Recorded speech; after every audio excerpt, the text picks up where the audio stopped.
Olá, eu quero saudá-lo em nome daquele que é poderoso para fazer infinitamente mais de tudo aquilo que pedimos ou pensamos, conforme o seu poder que opera em nós.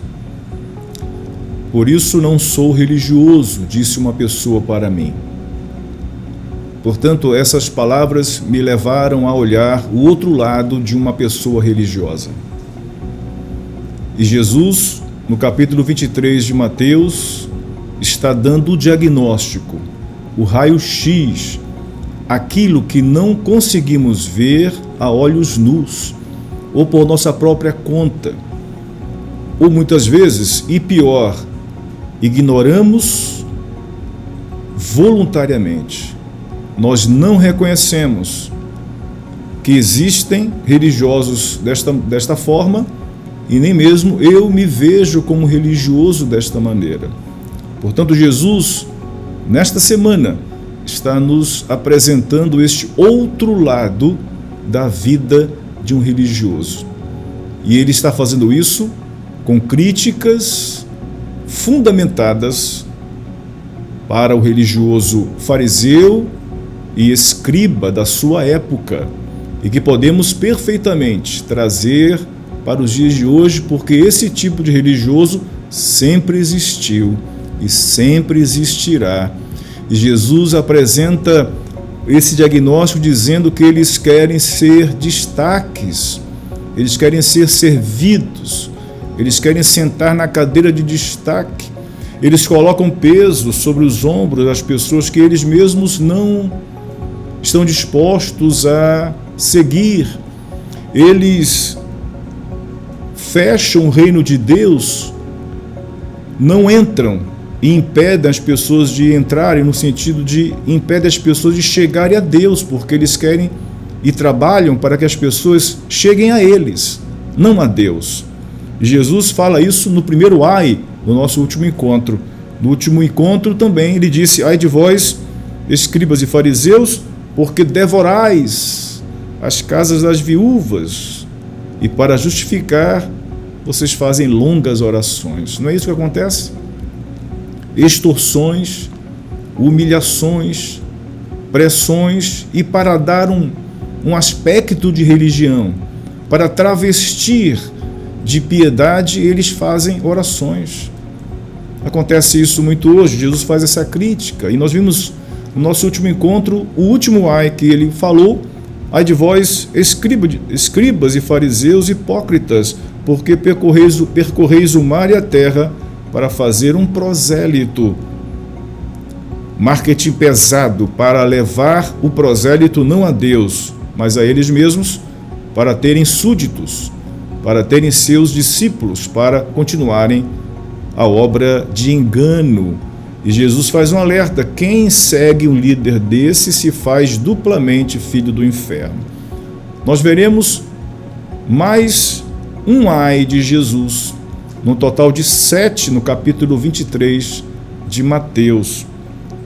E o quarto ai, Jesus diz: ai de vós, guias cegos, que dizeis: se alguém jurar pelo santuário, isso nada vale.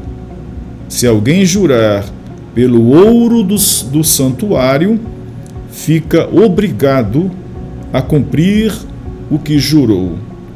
Jesus faz a sua crítica no verso 17: insensatos e cegos, qual é o maior, o ouro ou o santuário que santifica o ouro? Esses religiosos da época de Jesus, igualmente os de hoje, eles gostam de dinheiro, eles gostam de bens materiais, eles gostam de viver destacadamente, eles não querem ter vidas humildes.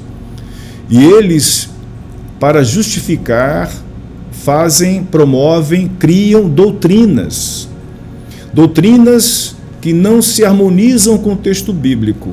E eles diziam na época de Jesus que o santuário não tem muito valor, mas o ouro que reveste o santuário, esse que tem valor. Veja, não é assim? Não importa a sua vida, o que importa é a oferta que você dá. É a mesma coisa. E Jesus faz uma crítica dizendo que eles são guias cegos. Imagine um guia de uma pessoa cega também ser cego. Os dois cairão no abismo. E esse líder religioso, Jesus diz que ele é cego. Ele é um guia porque tem gente que o segue, mas ele é cego. Ao pensar desta maneira, se ele pensa desta maneira de forma ingênua, é uma coisa. Se ele pensa dessa maneira e propaga essa doutrina falsa de maneira voluntária, de maneira direta, de uma maneira decisiva, consciente, então a situação desse líder é pior. E Jesus disse: quem jurar pelo santuário, eles diziam, não é nada, não vale nada. Mas se alguém jurar pelo ouro do santuário, fica obrigado a cumprir o que jurou. E Jesus fala: insensatos. Falta senso para vocês, cegos. Qual é o maior? É o santuário ou o ouro? É o ouro que reveste o santuário ou o santuário que santifica este ouro? Isto é, qual é o melhor, a vida ou a sua oferta? A sua vida. A bênção de Deus na sua vida. Mas o religioso, o líder, ele não pensa nisso. Ele quer apenas a oferta. Ele não quer você. Ele não cuida de você. Ele quer aquilo que você pode oferecer para ele.